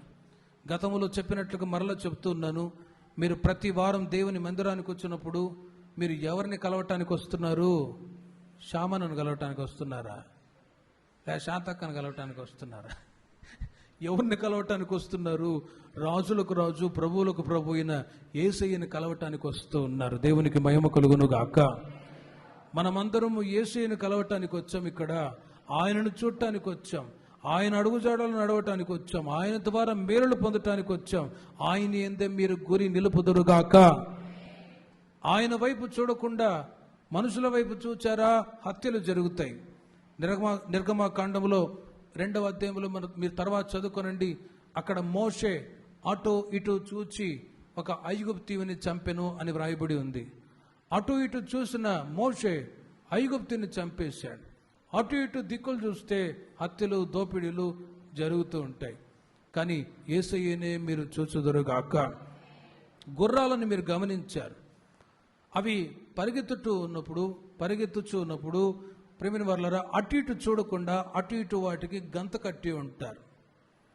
అటు ఇటు వాటిని సూపులు అటు ఇటు పోకుండా ఏం చేసి ఉంటారు, గంత కట్టి ఉంటారు. అందుకే అది పరిగెత్తేటప్పుడు అటు ఇటు చూడకుండా గమ్యాన్ని చూసే పరుగెడుతూ ఉంటుంది. ఇప్పుడు ఆ గంత ప్రతి ఒక్కరికి కట్టాలి, కట్టనవసరం లేదు కానీ ఎవరికి వాళ్ళే యేసయ్యను చూచి ఈ పరుగు పందెంలో ఓపికతో పరిగెత్తుదము గాక. ఈ మాటలు ఆత్మీయంగా చెప్తున్నాను ప్రేమిన వాళ్ళరా.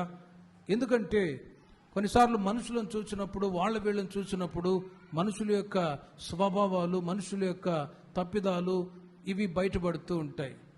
అయితే యేసయ్యను చూచారనుకో, ఉదాహరణకి స్టెఫను రాళ్లతో కొట్టబడుతూ ఉన్నాడు.